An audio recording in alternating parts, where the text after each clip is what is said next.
بسم اللہ الرحمن الرحیم۔ روحیل وائس کے معزز دوستو، السلام علیکم۔ آپ سب پر سلامتی ہو۔ عزیز دوستو، کہتے ہیں کہ انسان کا مقام فرشتوں سے بلند ہے۔ اگر انسان کا مقام فرشتوں سے بلند نہ ہوتا تو حضرت آدم علیہ السلام کے سامنے فرشتے سجدہ نہ کرتے۔ آج کا ہمارا موضوع بھی اسی کے متعلق ہے، تو چلیے بڑھتے ہیں آج کی اس ویڈیو کی جانب۔ یہ حضرت سلیمان علیہ السلام کے زمانے کا قصہ ہے، جب اللہ تبارک و تعالیٰ نے جنات کو حضرت سلیمان علیہ السلام کے تابع کیا تھا۔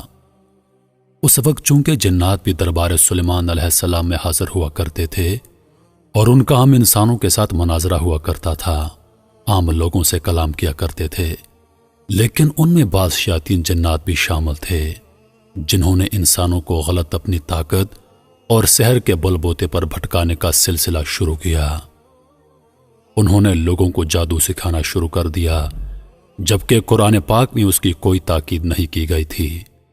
وہ جنات چونکہ حضرت سلیمان علیہ السلام کے حکم کے تابع تھے، اس لیے بعض لوگوں نے حضرت سلیمان علیہ السلام کی نسبت سے ان جنات کی باتوں پر یقین کرنا شروع کر دیا اور ان کے بتائے ہوئے عملیات شروع کر دیے۔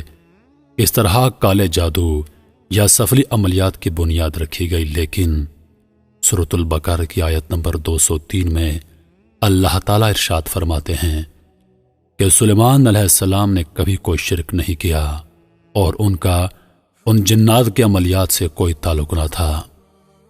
یہ جنات شیاطین نقش سلیمان علیہ السلام کے نام سے عملیات کرتے، جبکہ اللہ تعالیٰ نے خود قرآن پاک میں ان سب کو سلیمان علیہ السلام سے غیر منسوب قرار دے دیا ہے۔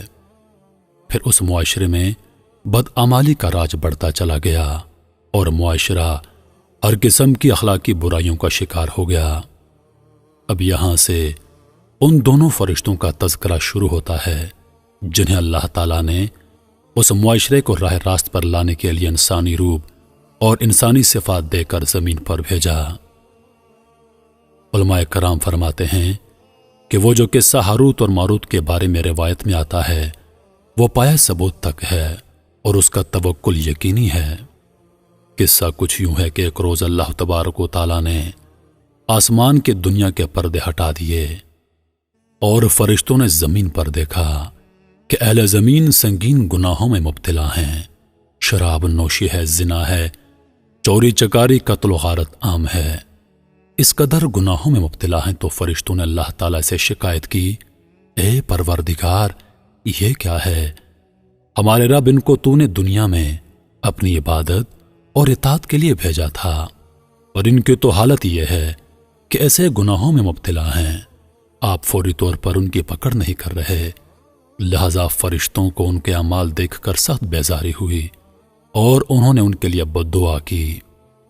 یہ سب دیکھ کر اللہ تعالیٰ نے ان سے فرمایا کہ در حقیقت بات یہ ہے کہ میری ذات اہل زمین سے حجاب میں ہے، پردوں میں ہے، اس لیے ان کو میرا خوف کم ہے، اور تم سب چونکہ ہر وقت میرے پاس موجود ہو، مجھے دیکھ سکتے ہو، اس لیے تم پر میری ہیبت اور خوف ہے۔ تم میری عبادت اور اطاعت کرتے ہو، جو خشیت تم پر طاری ہے وہ اہل زمین پر نہیں ہے، اس لیے ان سے یہ سب گناہ ہو جاتے ہیں۔ لیکن پھر بھی ملائکہ کو اس بات پر اطمینان نہ ہوا۔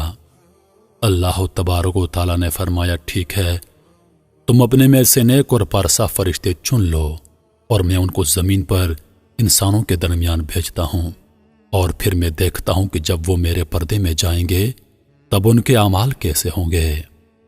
احادیث میں آتا ہے کہ ملائکہ نے اپنے میں سے 3 فرشتے پیش کیے جن کو اللہ تبارک و تعالیٰ نے انسانی نفسانی خواہشات عطا کی، اور پھر فرمایا، جب تم زمین والوں میں شامل ہو جاؤ تو تم پر 4 کاموں کی پابندی عائد ہوگی۔ پہلا، شراب نہ پینا، دوسرا، زنا نہ کرنا، تیسرا، قتل مت کرنا، اور چوتھا، بت کو سجدہ مت کرنا۔ یہ 4 شرائط ان پر عائد کی، لیکن جب ان کو زمین پر اتارنا چاہا تو ان میں سے ایک نے کہا کہ یا اللہ، یہ سب مجھ سے نہیں ہوگا، میں تیرے سامنے رہ کر تیری بندگی کرنا چاہتا ہوں، میں زمین پر نہیں جاؤں گا۔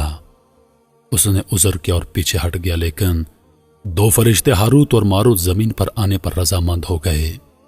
ان دو فرشتوں کے بارے میں روایت میں آتا ہے کہ یہ دونوں آسمان پر دیگر ملائکہ میں سب سے زیادہ عابد اور زاہد فرشتے تھے۔ ان کو زمین پر اللہ تعالیٰ نے اتار دیا، اور حضرت علی رضی اللہ عنہ کی روایت ہے کہ وہ حضرت ادریس علیہ السلام کا زمانہ تھا۔ یہ دونوں زمین پر آ گئے۔ اس کے بعد ان کو اللہ تعالیٰ نے لوگوں کے درمیان فیصلہ کرنے پر مقرر کر دیا۔ لوگ ان کے پاس اپنے مسائل لے کر آتے تو یہ ان لوگوں کے درمیان فیصلہ کرتے۔ ایک طویل زمانہ گزر گیا، یہاں تک کہ ایک دن ایک خاتون ان کے پاس آئی جو بہت حسین و جمیل تھی۔ کہتے ہیں کہ حسن و جمال کا یہ عالم تھا جیسے زہرا ستارہ ستاروں میں سب سے حسین ستارہ ہے، اسی طرح وہ خاتون بے حد حسین تھی۔ وہ ان دونوں ہاروت اور ماروت کے پاس آئی اور ان کے سامنے اپنا مسئلہ پیش کر دیا۔ اللہ تبارک و تعالیٰ نے جو نفسانی خواہشات ان فرشتوں میں رکھی تھیں وہ بھڑک اٹھیں، اور ان کے اندر اس کے ساتھ برائی کی خواہش پیدا ہو گئی۔ انہوں نے اسے برائی کی دعوت کر دی کہ تم ہمیں اپنے ساتھ زنا کی اجازت دے دو۔ اس پر خاتون نے کہا نہیں، پہلے تم لوگوں کو میری شرط ماننی ہوگی۔ شرط یہ ہے کہ میرے پاس ایک بت ہے، پہلے تم میرے بت کو سجدہ کرو اور میرے دین میں داخل ہو جاؤ تو میں تمہیں زنا کی اجازت دوں گی۔ انہوں نے کہا نہیں، ہماری توبہ ہے، یہ شرک ہم سے نہیں ہوگا۔ اس پر وہ خاتون وہاں سے چلی گئیں۔ پھر ایک طویل عرصے کے بعد اللہ کو منظور تھا کہ خاموشی رہی، اور ایک بار پھر وہ خاتون آئی اور اس نے وہ بات دوبارہ کہہ دی۔ تو دونوں فرشتوں نے ایک مرتبہ پھر اپنی خواہش کا اظہار کیا۔ اس عورت نے کہا کہ نہیں، میری شرط ہے کہ پہلے تم میرے شوہر کو قتل کر دو تو میں تمہاری فریاد پوری کر دوں گی۔ اس پر دونوں فرشتوں نے کہا کہ قتل تو گناہ کبیرہ ہے، یہ ہم سے نہیں ہوگا۔ وہ کہنے لگی اچھا ایک کام کرو، میرے پاس شراب ہے، تم وہ پی لو، پھر میں تمہاری خواہش کو پورا کر سکتی ہوں۔ اس پر دونوں فرشتے ہاروت اور ماروت نے مشورہ کیا کہ چلو ٹھیک ہے، شراب تو چھوٹی چیز ہے، کوئی بات نہیں، پی لیتے ہیں۔ تو کہتے ہیں کہ دونوں اڑ کر اس کے مکان پر پہنچے اور وہاں جا کر انہوں نے شراب پی لی۔ جب شراب پی لی تو اپنے حواس کھو بیٹھے اور مدہوش ہو گئے۔ اس بدحواسی میں دونوں فرشتوں نے اس خاتون کے ساتھ صحبت بھی کی جس کا نام زہرا تھا۔ اس کے بعد اس کے شوہر کا قتل کر دیا، اس ڈر سے کہ یہ لوگوں کو ہمارے عمل بد سے آگاہ نہ کر دے، اور پھر بت کو سجدہ کر کے شرک میں پڑ گئے۔ جب یہ سب کچھ ہو گیا تو اللہ تعالیٰ نے روئے زمین و آسمان کے پردوں کو ایک بار پھر ہٹا دیا، اور ملائکہ نے آسمان سے یہ سارا منظر دیکھ لیا۔ وہ سب کے سب حیران رہ گئے کہ یہ کیسے ممکن ہے۔ وہ حیران ہوئے اور توبہ کرنے لگے۔ جب دونوں فرشتوں کو ہوش آیا تو زہرا خاتون نے ان سے دریافت کیا کہ یہ جو پل بھر میں تم آسمانوں میں غائب ہو جاتے ہو اور پل بھر میں واپس آ جاتے ہو، یہ کیسے ممکن ہوتا ہے؟ انہوں نے بتایا کہ ہمارے پاس اسم اعظم ہے۔ اس خاتون نے ان سے وہ اسم اعظم سیکھنے کی فرمائش کی۔ اسم اعظم سیکھنے کے بعد تینوں نے آسمان کی طرف سفر شروع کر دیا، لیکن زہرا کو تو پہلے آسمان میں کھینچ لیا گیا اور ہاروت اور ماروت کے پر کاٹ لیے گئے اور ان کو زمین پر پھینک دیا گیا۔ یہ ان کی سزا کی شروعات تھی۔ اس کے بعد ان سے تمام فرشتوں والی صفات چھین لی گئیں اور ان کا اللہ تعالیٰ آسمانوں اور دیگر ملائکہ سے براہ راست رابطہ ختم کر دیا گیا۔ اس کے بعد وہ ایک عرصے تک زمین پر در بدر بھٹکتے رہے۔ پھر انہیں پتا چلا کہ ایک نبی کا دور ہے جن کی یہ خاصیت ہے کہ ان کی ایک جمعے سے دوسرے جمعے کے درمیان کی گئی ایک دعا قبول ہو جاتی ہے۔ وہ ان نبی کے پاس پہنچے یہ سوچ کر کہ یہ اللہ تعالیٰ سے ہماری توبہ کے لیے دعا کر دیں گے۔ ان کے پاس پہنچنے کے بعد انہوں نے ہاروت اور ماروت کے لیے اللہ پاک سے رجوع کیا، جس کا جواب یہ ملا کہ سزا تو انہیں ضرور ملے گی۔ اب یہ دونوں خود سوچ لیں کہ دنیا میں لینی ہے یا پھر آخرت میں۔ ان دونوں فرشتوں نے باہمی مشورے کے بعد فیصلہ کیا کہ دنیا میں سزا لے لیتے ہیں، کیونکہ دنیا تو فانی ہے جبکہ آخرت کی زندگی تو ابدی ہے۔ لہٰذا ایک روایت میں آتا ہے کہ عراق میں موجود بابل کے مقام پر ایک کنواں ہے جہاں ان دونوں کو الٹا لٹکا دیا گیا ہے اور قیامت تک کے لیے وہ وہاں پر لٹکے رہیں گے۔ اور بعض روایات میں آتا ہے کہ زمین اور آسمان کے درمیان ایک مقام ہے جہاں وہ دونوں قیامت تک کے لیے الٹے لٹکے ہیں۔ اس کے بعد انہیں واپس آسمان پر اٹھا لیا جائے گا۔ اسی سبب آسمان پر فرشتے زمین والوں کے لیے ہمیشہ دعا کرتے ہیں، کیونکہ انسان تو اللہ تعالیٰ کے حجاب میں ہونے کے باوجود اس کی عبادت کرتے ہیں، لیکن یہ نفسانی خواہشات ہیں جن کے سبب ان سے گناہ سرزد ہو جاتے ہیں۔